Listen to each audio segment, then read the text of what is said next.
Good morning to all of you. Welcome to my channel. आप सभी dictation को regular way में लिखें और उसे पीडीएफ से चेक करें। मैंने पीडीएफ का लिंक डिस्क्रिप्शन बॉक्स में दिया, आप वहां जाके उसे चेक कर सकते हैं। पीडीएफ से चेक करने के बाद उसे कंप्यूटर पर ट्रांसक्राइब कीजिए। कंप्यूटर पर ट्रांसक्राइब करने के बाद उसे गलती देखिए कि कितनी गलती हुई है, देन उसे काउंट करके नीचे लिखिए जहाँ पे पैराग्राफ एंड हो रहा है वहाँ उसे लिखें। ऐसा कंटिन्यू करिए, डेली करिए और डेली 2 डिक्टेशन लिखिए ज़रूर। और साथ ही साथ सब चिन्ह भी रिवाइज करते रहिए ताकि डिक्टेशन में कोई सब चिन्ह आ जाए तो हम कभी भूले ना। जैसे कि कोई भी सब चिन्ह जो यूज़ नहीं होता है डिक्टेशन में ज़्यादातर, तो वो हम भूल जाते हैं और जब डिक्टेशन में ऐसा वर्ड आ जाता है तो हमें याद नहीं आता उस टाइम पे और हमारी डिक्टेशन छूट जाती है। तो ऐसा मत कीजिए, सब चिन्ह रिवाइज करते रहिए कि हमेशा वो याद रहे, कभी हम भूले ना। सब चिन्ह भी रिवाइज कीजिए साथ साथ और डिक्टेशन डेली 2 डिक्टेशन एटलीस्ट लिखिए। और रेगुलर अपडेट्स के लिए, डिक्टेशन के रेगुलर अपडेट्स के लिए मेरे चैनल को सब्सक्राइब करें, लाइक एंड शेयर करें। नाउ डिक्टेशन स्टार्ट करते हैं। डिक्टेशन स्टार्ट होगी 5 सेकेंड बाद, जिसकी स्पीड रहेगी 100 वर्ड पर मिनट। इस महामारी में सबसे ठंडा कोई नज़र आ रहा है तो वे हैं हमारे राजनेता, जिन्हें हमने ही अपना बहुमूल्य वोट देकर सबसे छोटी पंचायत से लेकर सबसे बड़ी पंचायत तक भेजा है। लोग बेचैन हैं, समाज बेचैन है, देश की अदालतें बेचैन हैं। रोज वहां से आने वाली आवाजें सरकारों को झकझोर रही है, लेकिन राजनेताओं के लिए जनता प्राथमिकता में नहीं है। इस त्राहिमाम में भी कोई पार्टी लाइन से नहीं हटना चाहता। कोई अपनी पार्टी की सरकार को कटघरे में खड़ा करना नहीं चाहता। विपक्ष का बोलना संकट का राजनीतिक फायदा उठाने जैसा हो गया है। ऐसे में अदालतों से काफी आशा है। पैराचेंज। दिल्ली में ऑक्सीजन की कमी पर सुप्रीम कोर्ट की सुनवाई पूरी हो गई है। शीर्ष अदालत ने केंद्र से पूछा है, कोरोना की तीसरी लहर के लिए आपकी क्या तैयारी है। सरकार का जवाब जो भी हो उसे जमीन पर खोजना हमारे लिए मुश्किल ना हो, तभी अदालतों की सक्रियता अर्थपूर्ण होगी। 100 साल में एक बार आने वाली कोरोना जैसी महामारियां सबके लिए परीक्षा की घड़ी होती है। इसमें व्यक्ति, मित्र, परिवार और समाज की ही पहचान नहीं होती, देशों और उसके शासकों की हकीकत भी सामने आ जाती है। पिछले 1 साल से ज़्यादा समय से हम भारतवासी भी ऐसी ही वास्तविकताओं से रूबरू हो रहे हैं। हम देख रहे हैं कि किस तरह एक तरफ महामारी का फायदा उठाकर मुनाफाखोर चांदी काटने में जुटे हैं, तो दूसरी तरफ ऐसे लोगों की भी कोई कमी नहीं जो अपनी जिंदगी दांव पर लगाकर दूसरों की मदद कर रहे हैं। हम देख रहे हैं कि कैसे उन लोगों ने ज़रूरत पड़ने पर मुंह मोड़ लिए जिनसे सबसे ज़्यादा उम्मीद थी, और अचानक मदद वहां से मिली जहां से मिलने की किसी को उम्मीद ना थी। पैराचिन। किसने सोचा था कि ट्विटर पर टैग करके मदद मांगने पर सोनू सूद जैसा अभिनेता प्रकट हो जाएगा और ऑक्सीजन पहुंचाकर जान बचा लेगा। किसको अनुमान था कि उसी ऑक्सीजन की आपूर्ति में ताकतवर सरकारें असहाय हो जाएंगी। कौन जानता था जिन्हें जनता रोल मॉडल मानती रही, त्रासदी के दौर में वे सेलिब्रिटी बिलो 5 सितारा में गुम हो जाएंगे और वेल्डिंग कर 2 जून की रोटी कमाने वाला ऑक्सीजन सिलेंडर कमाई का जरिया दान करके रोल मॉडल बन जाएगा। अस्पतालों में बेड की अनुपलब्धता, दवाओं की कालाबाजारी, मेडिकल ऑक्सीजन की किल्लत के बीच एक एक प्राण की रक्षा के लिए दिन रात जूझते डॉक्टर नर्स, तो दूसरी तरफ कुछ निजी अस्पतालों कारोबारियों की मुनाफाखोरी।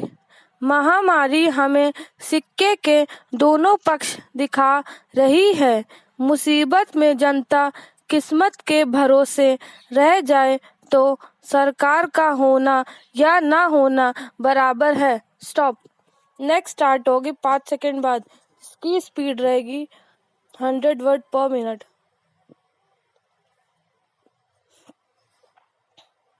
स्टार्ट। दुख और संकट से घिरे इंसान की मदद करने से ज्यादा बड़ी पूजा कुछ और नहीं हो सकती।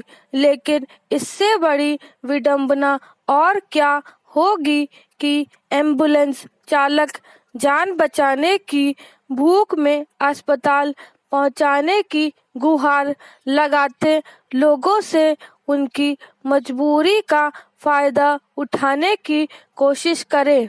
पिछले कुछ दिनों से कोरोना के बढ़ते मामलों के बीच गंभीर हालत में मरीजों को अस्पताल जाने की जरूरत पड़ रही है। एक और अस्पतालों में बिस्तर की कमी तो दूसरी ओर वहां भी पहुंचना सिर्फ इसलिए दुष्कर हो रहा है कि या तो सड़कों पर वाहन उपलब्ध नहीं है या फिर एम्बुलेंस वाले मनमाने पैसे मांग रहे हैं। समाज में किसी की मौत के बाद लोग हर तरह से मदद के लिए खुद ही खड़े हो जाते हैं। लेकिन आज हालत यह है कि कोरोना से अगर किसी की मौत हो जाए तो उसके शव को शमशान पहुंचाने के मामले में भी कुछ एम्बुलेंस चालक संवेदनहीनता दिखा रहे हैं। हाल में दिल्ली और देश के कई हिस्सों से ऐसी खबरें आई जिनमें यह बताया गया कि एम्बुलेंस चालकों ने कहीं अस्पताल पहुंचाने या फिर शव को शमशान ले जाने के लिए बेलगाम पैसे मांगे। पैराचीन। इस तरह की लगातार खबरें आने के बाद कुछ राज्यों में सख्ती की गई और निर्धारित जगहों और दूरी के लिए एम्बुलेंस का किराया तय कर दिया गया। लेकिन यह अपने आप में हैरान करने वाली बात है कि संकट में पड़े लोगों की मदद करने के बजाय उनकी मजबूरी का फायदा उठाकर ज्यादा से ज्यादा कमाई की जाए।